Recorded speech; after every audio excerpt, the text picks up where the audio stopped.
With the NFL draft now in the Eagles' rear view, they are knee-deep in this undrafted free agency.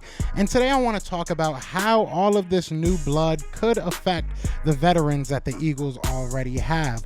Also, I want to talk about what Olamide and D'Andre Swift said at their interview, which made me feel like this could be a very special team. And lastly, I'm going to talk about Jonathan Gannon for probably like 30 seconds. I mean, at the most. He apologized. We'll talk about it. So, yeah. Shots, explosives, you can run. You want Philly food? Yeah, let's do it. What's going on, you guys? This is your boy Joe Castro, aka Philly Fresco, and it is Philly the podcast. So today, like I said, I want to talk about some of these vets and what the effect of all these new guys may be on them. Also, I want to talk about the new additions finally having their media day and kind of what they said that made me feel like this could be very, very special for a couple of years. And yes, we're going to talk about Jonathan Gannon. But before we get into all that, be sure to hit that like, hit that subscribe, join the family. We are on the road to 10K, and I would love for you guys to join that ride. So let's hop into it. I'm going to get the worst first. I'm going to get the worst out of the way. Jonathan Gannon apologized. I don't know if he apologized to the Eagles or if he just said it out loud, but he apologized at his most recent press conference about how things went down with the Arizona Cardinals. For those that aren't keeping score, the Arizona Cardinals obviously hired him as their new head coach. He was asked after the NFC Championship game if he knew of any job opportunities or if anybody had interest in him. He flat out lied when he really didn't have to, but he flat out lied and said that there was nobody, that he was trying to stay back with the Eagles. Come to find out the next week, obviously he does stay in Arizona and he does take that job. There was tampering going on, obviously, because the Eagles were not, or excuse me, Jonathan Gannon is not allowed to go ahead and have interviews, that week, that 1 week. If he would have done it literally the week before or waited to the week after, it would have been, all peaches, but that 1 week he wasn't allowed to. That's the rules. Obviously, he lied about it. Obviously, we got a third-round pick out of it, which, I mean, I guess that's a different video. I'll talk about that maybe if you guys want me to, but I don't know if I really love the compensation that we got out of that whole ordeal. But either way, he said he was sorry. I think that should be it. I think that the Eagles should just stop being tied to Jonathan Gannon as a whole. I'm tired of hearing his voice. I'm tired of hearing his name. Nobody brings up Shane Steichen, right? They're having a hell of an offseason as well. Let's talk about them. I'm proud of him. I don't want to hear about Jonathan Gannon and how he probably threw the Super Bowl. But anyways, that was that. I wanted to talk about that. Now, I want to talk about this Eagles roster, and I want to talk about all these new, faces that we got coming on the team and how it might affect some very key roster positions that we have and some veterans that we have. Now, obviously, you've seen the draft. I mean, the draft was incredible.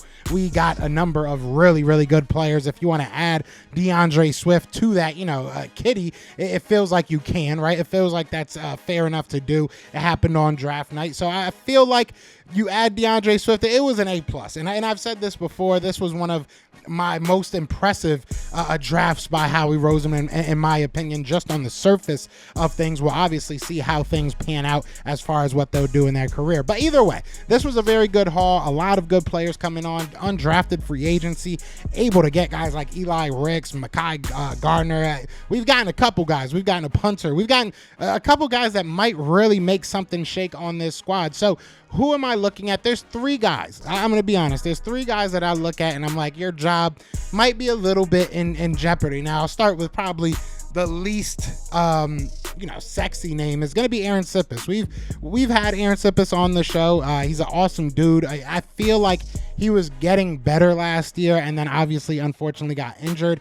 He has a big leg, but there was placement issues. I think that's the fairest way of saying it. And just the punting the ball is totally different from kicking in a lot of leagues, and I don't think that it was any different for him. Obviously, he did have the 2 years in college, so he had that going for him. Just maybe not the maturation that the Eagles have wanted from him at the punting position. We go ahead and we go out there and we get Legatron. So, it's going to be a very interesting battle at that position. I think that special teams is probably one area me and a lot of Eagles fans are a little bit worried about moving forward. So I'm hoping that it'll be a good competition. I would love to see Aaron Siposs, kind of just win that competition. We had doubts about Jake Elliott early on in his career, and now look at him. I don't even think anybody really thinks about him at the end of the day because he's been automatic. So Aaron Siposs is going to be the first guy that I'm watching, and definitely watching that position battle. Second is going to be another fan favorite. These next two are huge fan favorites, and you guys might hate that I'm even bringing them up, but it's the truth. I mean, I'm going to start with Greg Ward. Look, the wide receiver position, obviously, we're top heavy. We got two of the best wide receivers in the game, in my opinion. I think we have probably top three when it comes to duos. I would say top two if you count Dallas Goedert. But either way, we have a very formidable top end of our wide receiving core.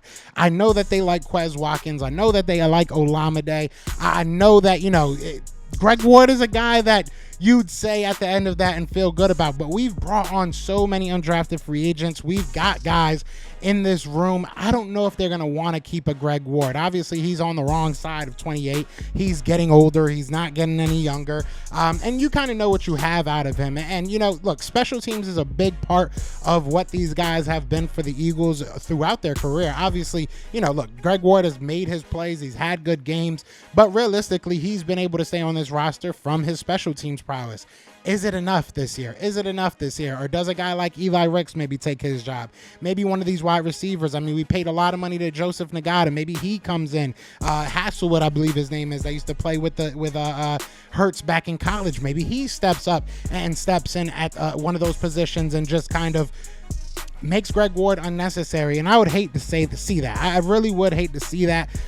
Like I said, just a fan favorite, a guy that you love his story, you love what he came from, what he's become, and just he's worked hard. So nothing but love for Greg Ward, but it might be that time that he actually gets pushed off this roster. I would hate to see it, but it might be time. Now, the next guy, I could say the same exact thing. I would hate to see it happen, but it's possible. It definitely is possible. The Eagles, look, you could be looking at Boston Scott no longer on this team. You brought on a Rashad Penny. You brought on a DeAndre Swift. I'm sure you have high hopes for Kenny Gainwell. Where does Boston Scott fit in? I know that Boston Scott, between the tackles, has kind of been that guy for us in a lot of situations because we don't usually have that big guy. But you got a Trey Sermon on the practice squad. You got a Kennedy Brooks. It could be an easy call up for one of those guys if you really want to. Rashad Penny can run between the tackles easily. DeAndre Swift, you could say the same thing about him. Kenny Gainwell was getting better towards the end of the year. I think even in that playoff run, you saw him getting better as a runner, which was very, it makes you feel good, right? It was very, very good to see. So where does he fit in? Again, special teams maybe, but is he the guy you really want to see out there, punt return or kick return? I don't think so. I think I talk for most Eagles fans. I won't say all, but I think I speak for most when I say I don't think that's his shining star right there. I don't think he gets a gold star on special teams. It was tough sometimes watching it, right? And especially when you bring on a 5'8" wide receiver and Oladame. I can't say. I hope Olamide, something like that. You bring him on. You bring all Oz on. We're going to just say Oz. But you bring him on. He's a shifty guy. Maybe he's somebody that you throw back there. I still would love to see Quez Watkins get back there and see what he can do. Devontae Smith has gone back there a couple times. Probably not what you want to see, but it's an option. So I think those three guys are, I don't even want to say on the block. I don't want to say they're on the bubble, but they are definitely guys that I'm looking at and kind of watching that position battle very closely because that can change something very, very quickly. We're used to seeing Siposs. We're used to more so than Siposs, but we're used to seeing Greg Ward. We're used to seeing Boston Scott. It's going to be weird to not see those guys out there or to hear that they get cut. And of course, my camera dies.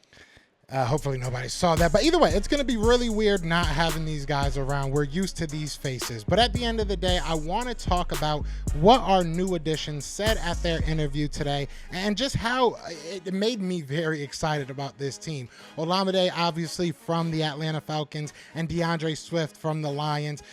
The Swift trade was undeniably great. We all wanted another running back. And to get a guy from the area, a guy that, knows how Philly works, is incredible. level. Obviously, he was excited to come to Philly. It was a surprise for him that he got traded. He said that he had no idea. It was kind of privy to the news as we were. But with Olamide, he straight up told his agent to be aggressive in getting him to Philadelphia. He wanted to be here. Obviously, having a connection with Marcus Mariota, they're excited to be back together. And I think that connection is going to help Jalen Hurts connect with Olamide. He said that he has a very good line of communication open with Marcus Mariota. That can be kind of the bridge. Right now, Jalen Hurts can talk to Mariota and say, what is this guy like? How do I approach him? He already said that their work ethic is very, very similar, him and Hurts. So it's going to be a lot of fun. These guys want to play not just for each other and their friends, but for this city. So I think this is going to be a Super Bowl contending team for the foreseeable future, 4 to 5 years. That's what I'm thinking right now. And we'll see what happens in the next couple years. I might be going 6, 7, 8, 9, 10. Who knows? But you guys let me know what you're thinking. I want to get this done before my camera dies again. But let me know what you're thinking in the comments, man. How do you feel about everything we talked about? But other than that, y'all know what it is, man. It is Fly Goes Fly. And we are out here. Peace! Eagles fans everywhere, this is for Yeah. you. Fly Eagles fly, and you on the team. Touchdown, touchdown. Time to get Jalen this ring. You don't really want to start a thing. This a Bird Gang Nation, baby. It's a Philly thing. Hater, and you looking like you type trash. I'm just here calling on Philly the podcast. And we can call a man dog or watch Miles score off the handoff. Rest of the division, your man saw Jackson like Sean, hunting like Randall. Season here, early time to do them in. Your boy Philly Fresco. Thanks for tuning in.